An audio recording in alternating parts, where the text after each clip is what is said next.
Amin. Ya, Shalom, Bapak Shalom. Ibu yang dikasih Tuhan. Shalom. Shalom, Pak. Ya, selamat malam, Bapak Ibu yang hadir pada Zoom meeting malam hari ini, dan juga teman-teman yang mengikuti dan mendengarkannya lewat live streaming ataupun lewat melalui Facebook ataupun melalui YouTube. Selamat malam.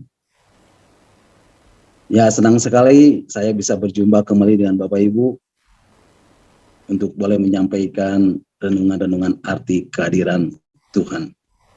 Kiranya damai sejahtera dan sukacita dari Allah Bapa, Tuhan Yesus, dan Roh Kudus melimpah di dalam kehidupan Bapak Ibu dari sekarang dan sampai selama-lamanya.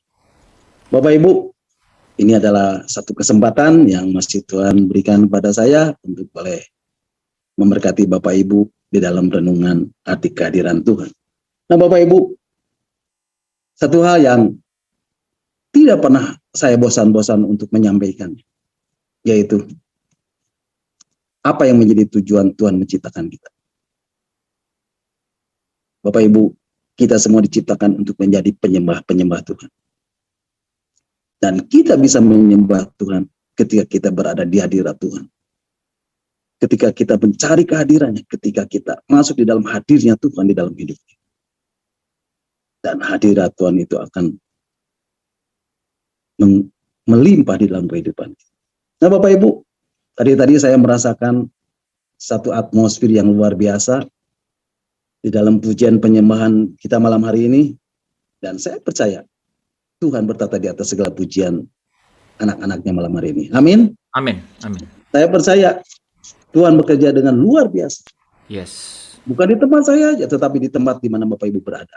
Karena Tuhan tidak dapat dibatasi oleh apapun juga. Dan dia bekerja dengan supranatural.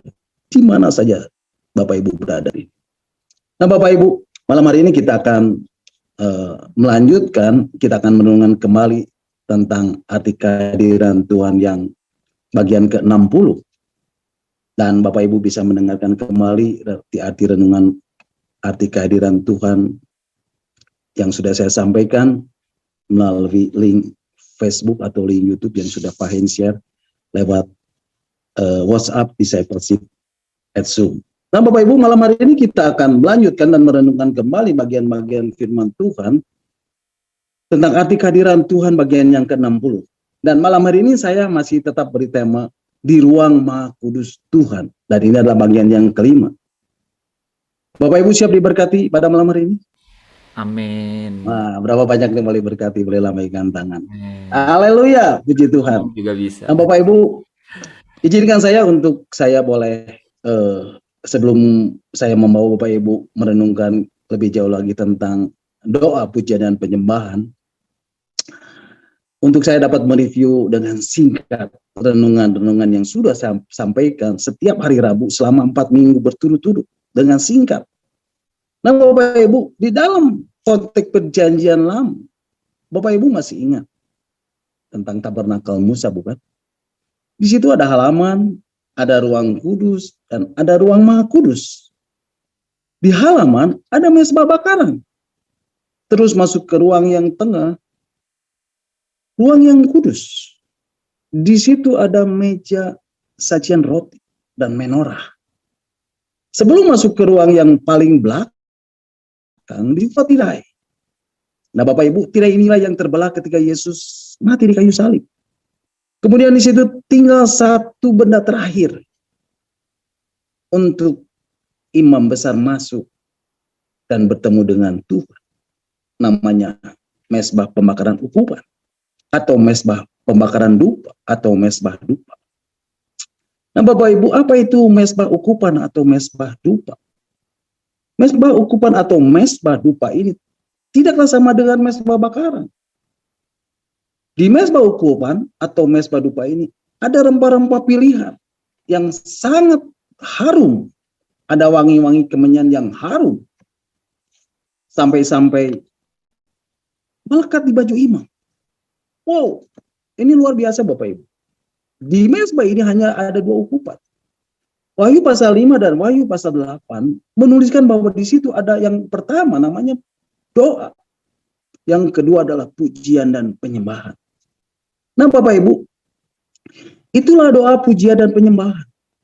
Apa itu pujian dan penyembahan? Atau apa itu praise and worship? Worship atau penyembahan ini berbicara tentang hubungan. Dan kata worship di dalam bahasa Yunani-nya adalah proskuneo, atau di dalam bahasa Inggrisnya adalah tukis atau mencium. Kemudian di dalam konteks kedatangan Tuhan, untuk apa Yesus datang yang kedua kali? Untuk menjemput mempelai perempuannya, untuk menjemput kita, Bapak Ibu Saudara dan saya, dan untuk merayakan pesta besar, yaitu perkawinan anak domba. Nah Bapak Ibu, apa yang menjadi syarat dalam satu perkawinan itu? Syaratnya adalah sudah dewasa. Jadi Bapak Ibu, seseorang disebut dewasa, itu dapat kita lihat dari ekspresi penyembahannya. Selanjutnya Bapak Ibu, kita sudah membahas tentang latreo, yaitu hadiah yang terbaik yang harus kita bawa kepada seorang raja ketika kita menghadap raja. Dan itu adalah pujian dan persembahan yang terbaik dari kita. Kemudian kita juga sudah membahas tentang siapa worship leader pertama. Kita sudah membahas apa tujuan Tuhan menciptakan manusia. Mengapa manusia berharga di mata Tuhan?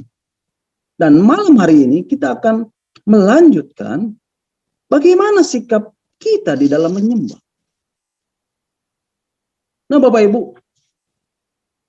setelah Adam jatuh ke dalam dosa, dia bawa kekacauan. Ya, kekacauan lagi. Dan dunia menjadi gelap kembali. Namun kemudian, 2000 tahun yang lalu, Tuhan membuat satu covenant yang baru. A new covenant. Satu perjanjian yang baru. Satu pilihan yang luhur. Satu pilihan yang agung. Satu pilihan yang mulia. Tuhan turun dari surga.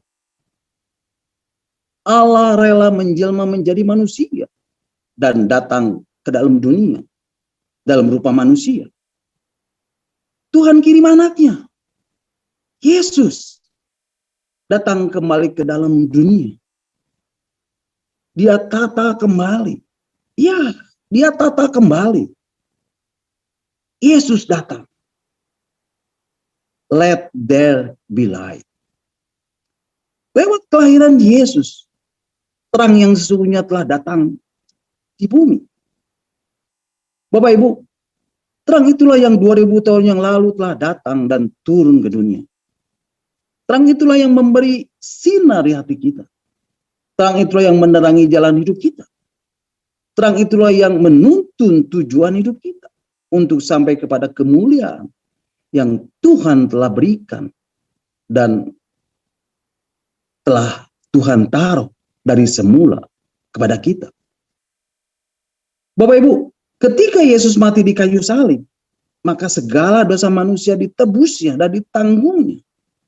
Supaya kita yang mau bertobat, kita kembali memiliki hidup dan kembali memiliki kemuliaan yang sudah Tuhan taruh dari semula. Dan kita pun dikembalikan kepada tujuan Allah pada waktu penciptaan, yaitu menjadi penyembah-penyembah Tuhan. Yang menyembah Tuhan di dalam roh dan kebenaran. Bapak Ibu, saya mau katakan, pada waktu Tuhan menciptakan manusia, Tuhan menciptakannya dengan spesial Bapak Ibu. Tuhan pun taruh instrumen musik di dalam kita untuk menyembah Tuhan. Yang pertama, kita diciptakan dengan organ vokal. Kita punya pita suara, kita punya ritme, kita punya semuanya.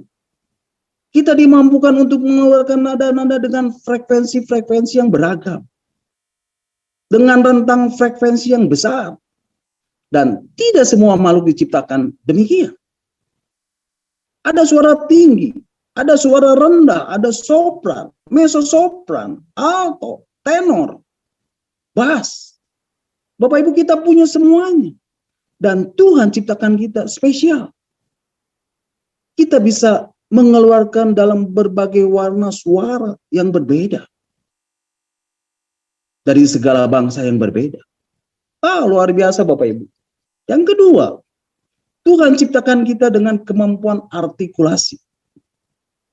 Kita bisa mengucapkan kata-kata yang dimengerti. Bahasa dari berbagai bangsa. Kita punya keunikan dan diberi kemampuan. Kita diciptakan Tuhan dengan artikulasi. Sehingga kita bisa mengucapkan sesuatu dan melakukan sesuatu. Yang ketiga, kita diciptakan dengan kemampuan hearing. Kita bisa mendengar. Kita bisa membedakan nada. Kita bisa menikmati sebuah musik, sebuah nyanyian. Dan itu luar biasa Bapak Ibu. Yang keempat, kita diciptakan dengan organ gerak. Dengan tangan, dengan kaki, dengan kepala, dengan tubuh kita. Ya, kita bisa menari, kita bisa melompat, kita bisa bertepuk tangan, kita bisa mengangkat tangan, kita bisa mengekspresikan pujian dan penyembahan kita kepada Tuhan. Jadi untuk itulah kita diciptakan, yaitu untuk menjadi penyembah-penyembah dan untuk menjadi penyembah Tuhan. Dan Tuhan ciptakan kita spesial supaya melalui umatnya nama Tuhan dipuji dan disembah, diagungkan dan dimuliakan. Nah Bapak Ibu, ketika kita bertobat dan dilahirkan kembali, maka Roh Kudus menolong kita untuk mempergunakan semua instrumen musik yang ada di dalam tubuh kita. Untuk kita memuji dan menyembah Tuhan, Bapak Ibu. Untuk memuji dan menyembahnya. Dialah yang layak untuk dipuji dan disembah. Yang layak untuk menerima pujian dan penyembahan umat-umat. Bapak Ibu, jangan sembah karir, jangan sembah popularitas, jangan sembah harta, jangan sembah mamon, jangan sembah dunia ini. Tapi sembahlah Tuhan yang telah menciptakan kita, manusia. Dan itulah yang seharusnya menjadi ungkapan cinta kasih kita kepada Tuhan. Pujian dan penyembahan inilah yang seharusnya menjadi ungkapan cinta kasih kita kepada Tuhan. Karena Tuhan telah menebus kita dari dosa. Nah Bapak Ibu, pada waktu menyembah, sebenarnya apa yang terjadi Bapak Ibu? Di situ terjadi pertukaran hati. Karena kita menyerahkan hati kepada Bapa. Dan Bapa juga mencurahkan isi hatinya kepada kita. Bapa menyatakan kasihnya kepada kita. Bapa menyatakan apa yang dia mau buat di dalam hidup kita. Bapak Ibu, inilah penyembahan itu, yaitu pertukaran hati. Bapak Ibu, inilah penyembahan itu, yaitu ungkapan cinta kasih kita kepada Bapa. Bapak Ibu, ada satu kisah yang disampaikan oleh Tuhan Yesus mengenai kasih Bapa yang luar biasa. Ini kisah tentang anak yang hilang. Tetapi saya dapat sesuatu yang indah tentang atmosfer, tentang budaya surga yang Tuhan mau sampaikan buat kita. Bapak Ibu, ini kan cerita, kisah dan bukan kejadian. Ini perumpamaan. Dan Tuhan itu seorang storyteller. Dan dia itu hebat Bapak Ibu. Tuhan kita luar biasa. Dan Tuhan pada saat itu mau sampaikan perumpamaan ini kepada orang-orang Yahudi. Dan di situ juga ada murid-muridnya. Dan Bapak Ibu bisa membacanya secara keseluruhan nanti di dalam Injil Lukas pasal yang ke-15. Ayat yang ke-11 sampai ke-32. Dan saya mau menyampaikan ini dengan singkat saja. Bapak Ibu, ini cerita tentang perumpamaan anak yang hilang. Nah Bapak Ibu, tahu ceritanya bukan? Dan ini bukan cerita yang asing lagi buat kita semua. Di situ dikatakan ada dua orang anak. Kemudian yang bungsu datang kepada bapaknya dan meminta warisannya. Lalu pergi berfoya-foya. Dan Habislah semua harta warisannya. Dan akhirnya dia bekerja untuk menjaga babi. Lalu ia ingin mengisi perutnya dengan ampas babi. Tetapi tidak ada seorang pun memberikannya kepadanya. Nah, di dalam Injil Lukas pasal 15 ayat 17 dikatakan, mari Bapak Ibu kita akan membacanya. Injil Lukas pasal 15 ayat 17 mengatakan, lalu ia menyadari keadaannya. Katanya, betapa banyak orang upahan Bapakku yang berlimpah-limpah makanan. Tetapi aku di sini mati kelaparan. Bapak Ibu, menurut adat Yahudi, ada 3 pilihan. Ada 3 perlakuan terhadap anak ini. Yang pertama, anak ini harus mati. Ketika anak ini balik lagi, dia harus dihukum mati. Karena anak ini adalah anak yang kurang ajar. Yang kedua, dia tidak perlu mati. Tapi cukup diusir. Cukup diusir saja. Yang ketiga, diterima. Tetapi tidak dianggap sebagai anak. Nah, di dalam ayat tadi dikatakan, anak itu menyadari perbuatannya. Bapak Ibu, ini adalah satu penghiburan Bapak Ibu. Seberapa dalam keadaannya, seberapa dosanya dia. Sekalipun anak itu telah lari meninggalkan Tuhan. Meninggalkan iman percaya kepada Tuhan. Kalau orang itu pernah menjadi anak Tuhan, pernah lahir baru, pernah menerima Yesus sebagai juru selamat, ada Roh Kudus, ada Roh Allah. Satu saat dia pasti menyadari keadaannya. Nah Bapak Ibu, akhirnya si anak bungsu ini menyadari keadaannya. Pada saat mengalami kelaparan, dan dia menyadari bahwa di rumah Bapakku ada banyak makanan. Tetapi aku di sini mati kelaparan. Lalu dia berkata, aku akan pergi ke rumah Bapakku. Dan berkata, Bapak, aku telah berdosa terhadap sorga dan terhadap Bapak. Jadikanku anak upahan Bapak. Bapak Ibu perhatikan. Anak ini mau bangun hubungan kerja. Kembali dengan Bapak. Kata anak itu, Bapak, aku telah berdosa terhadap sorga dan terhadap Bapak. Aku nggak layak lagi disebut anak. Wow, ini benar-benar keren Bapak Ibu. Satu sikap yang mau merendahkan diri. Bapak, aku telah berdosa terhadap surga dan terhadap Bapak. Aku nggak layak lagi disebut anak. Wow. Bapak Ibu, sebelum dia meninggalkan rumah bapaknya, anak ini kenal sekali sifat bapaknya. Anak ini kenal sekali kasih bapaknya. Dan dia tahu bapaknya. Dia tahu bapaknya tidak mungkin tidak menerimanya. Dan dia pasti menerimanya. Lalu dia pulang ke rumah bapaknya. Nah Bapak Ibu, bagaimana dia bisa tahu? Bagaimana dia bisa kenal bapaknya? Bagaimana dia bisa tahu sifat bapaknya? Bagaimana dia tahu akan kasih bapaknya? Karena sebelum dia pergi meninggalkan bapaknya, ada hubungan antara bapak dan anak. Sehingga anak ini bisa mengenal sifat bapaknya. Anak ini bisa mengenal kasih bapaknya. Anak ini bisa mengenal dan tahu banyak akan bapaknya. Nah Bapak Ibu, bagaimana dengan kita Bapak Ibu? Bagaimana hubungan kita dengan Tuhan? Apakah kita saat ini sudah bergaul karib dengan Tuhan? Apakah kita selalu intim dengan Tuhan? Apakah saat ini kita tahu akan sifat-sifat Tuhan? Apakah kita tahu akan berapa besarnya kasih Tuhan? Apakah kita benar-benar kenal Dia? Dan seterusnya, dan seterusnya, dan seterusnya. Kemudian Bapak Ibu perhatikan, apa yang menjadi jawaban Bapa di surga?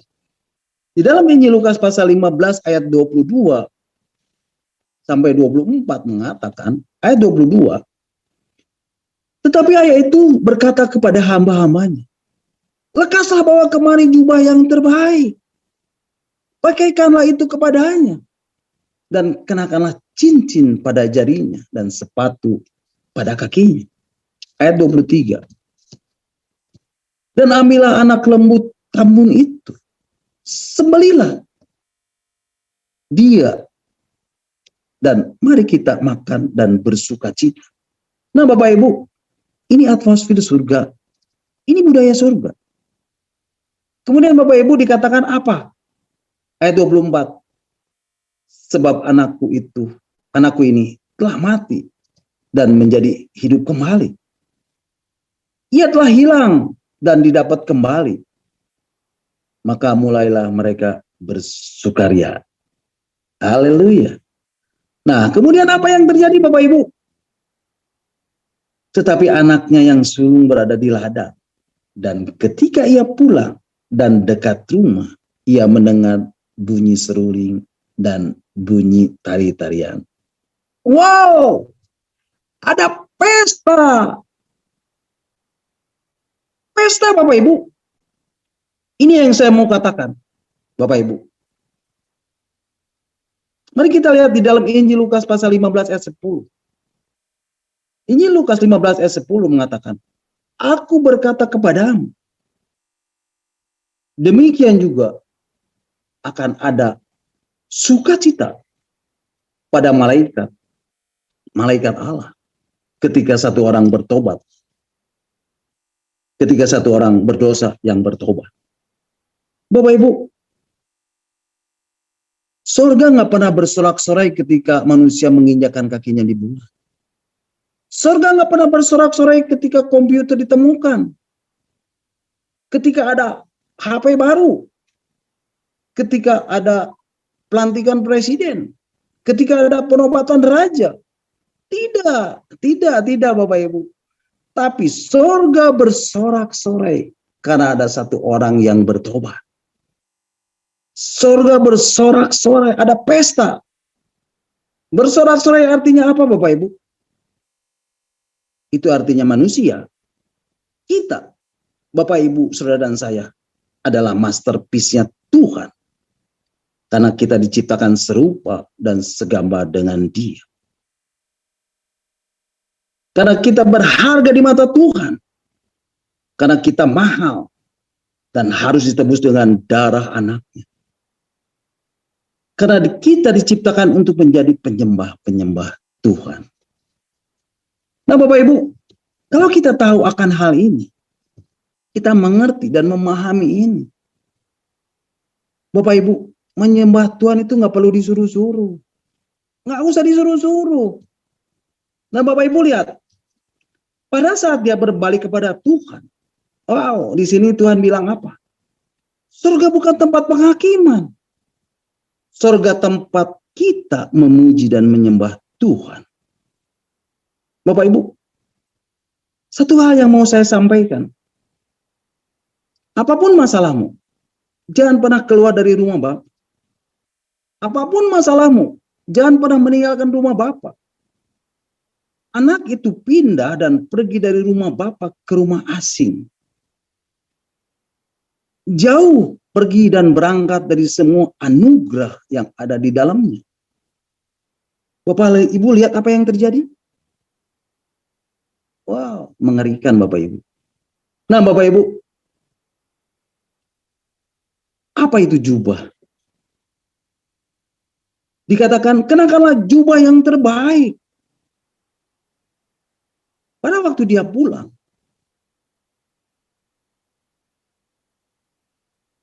dan melangkahkan kakinya ke rumah Bapak. Itu adalah masa depan yang terbaik. Dan Tuhan kasih jubah yang terbaik. Jubah menggambarkan tentang masa depan. Dan Tuhan memberikan yang terbaik untuk masa depan kita. Yeremia 29 ayat 11 mengatakan, Yeremia pasal 29 ayat 11 mengatakan, mungkin bisa ditayangkan, iya. Sebab aku ini mengetahui rancangan-rancangan apa yang ada padaku mengenai kamu. Demikianlah firman Tuhan, yaitu rancangan damai sejahtera dan bukan rancangan kecelakaan, untuk memberikan kepadamu hari depan yang penuh harapan. Haleluya. Kemudian Bapak Ibu dikatakan, kenakanlah cincin pada jarinya. Apa itu cincin? Cincin adalah cinta yang termeterai. Dan Tuhan kasih itu buat kita. Kasihnya begitu besar buat kita. Buat Bapak Ibu Saudara dan saya. Dan sepatu pada kakinya. Apa itu sepatu? Kita sudah pakai sepatu. Dan Tuhan kasih kasut kebenaran lagi buat kita. Itulah Bapa kita di surga. Artinya kita berjalan lagi di dalam otoritas. Wow, luar biasa Bapak Ibu. Bapak Ibu, ketika saya merenungkan ayat-ayat di dalam Injil Lukas 15 ini, Bapak Ibu, saya mendapat satu gambaran tentang kasih. Dan bagaimana sikap hati kita di dalam menyembah Tuhan. Ya, saya mendapat gambaran tentang ini. Apa itu penyembahan? What is worship? Worship selalu berbicara tentang ungkapan hati. Yaitu untuk menyenangkan hati Bapa di surga. Untuk menyenangkan hati Tuhan yang kita sembah. Worship adalah pernyataan kasih kita kepada Tuhan. Worship adalah ekspresi dari kasih kita kepada Tuhan. Namun worship juga berbicara tentang sikap hati kita di dalam menyembah. Nah Bapak Ibu, pertanyaannya adalah, sikap hati yang bagaimana Bapak Ibu?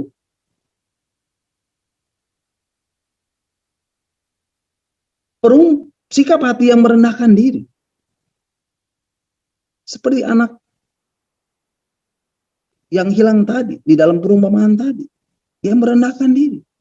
Nah Bapak Ibu, kita bisa menyembah ketika kita menempatkan diri kita di bawah dan mengagungkan Dia yang besar. Dia yang kudus dan Dia yang mulia. Nah Bapak Ibu, ada satu kata di dalam bahasa Ibrani yang paling banyak digunakan, yang diartikan menyembah atau sujud menyembah, yaitu syakah. S-H-A-C-H-A-H.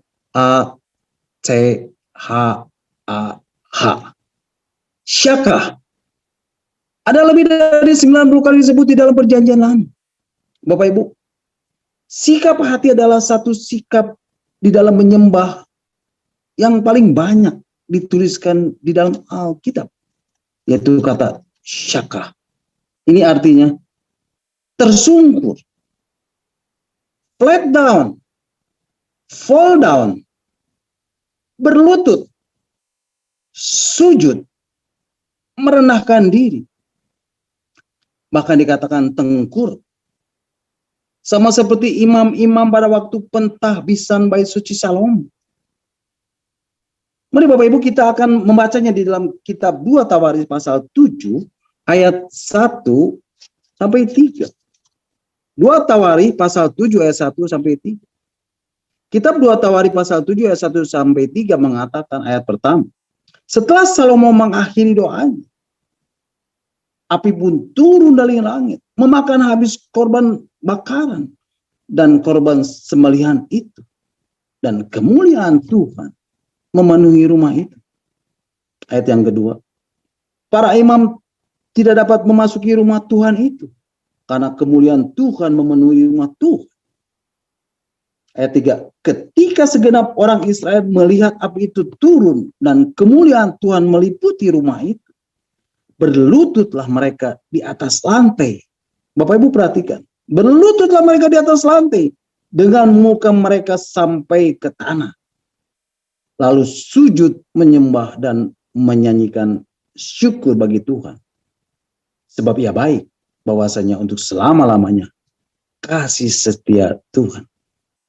Bapak Ibu, Firman Tuhan mengatakan ketika segenap orang Israel melihat api itu turun dan kemuliaan Tuhan meliputi rumah itu, berlututlah mereka di atas lantai dengan muka mereka sampai ke tanah. Lalu sujud menyembah dan menyanyikan syukur begitu. Bapak Ibu, inilah syakah. Berlutut dengan muka sampai ke tanah. Lalu sujud menyembah dan menyanyikan syukur begitu. Nah, selanjutnya Bapak Ibu, kita akan baca satu ayat lagi di dalam kitab Mazmur 96 ayat yang ke-9 yang sudah saya tadi sampaikan pertama. Ya, Mazmur 96 ayat 9 mengatakan, sujudlah menyembah Tuhan dengan berhiasan kekudusan. Umatlah di hadapannya, hai segenap bumi. Bapak Ibu, sujud menyembah di dalam ayat ini dipakai kata syakah. Dan dikatakan apa Bapak Ibu? Dengan berhiaskan kekudusan. Bapak Ibu, inilah penyembahan yang berkenan kepada Tuhan. Sudahkah kita merendahkan diri kita? Sujud menyembah Tuhan dengan berhiaskan kekudusan. Mari Bapak Ibu, mari kita menyembah Tuhan dengan sikap hati yang benar dan dengan hati yang kudus. Bahkan dikatakan apa Bapak Ibu? Gemetarlah di hadapannya. Bapak Ibu, adakah rasa hormat dan takut akan Tuhan di dalam diri kita? Ketika kita datang menyembah Tuhan. Oleh karena itu Bapak Ibu, malam hari ini saya mengajak Bapak Ibu, mari kita menyembah Tuhan dengan sikap hati yang benar. Merendahkan diri di hadapan Tuhan Bapak Ibu. Penyembahan kita janganlah sekedar sebuah nyanyian yang indah dan hanya enak untuk didengar oleh telinga. Bukanlah sekedar ungkapan kata-kata yang indah dan bagus. Memang benar kita mengungkapkan kasih kita kepada Tuhan. Dan seringkali kita katakan, I love you Lord. I love you Jesus. Dan ini adalah pernyataan kasih kita kepada Tuhan.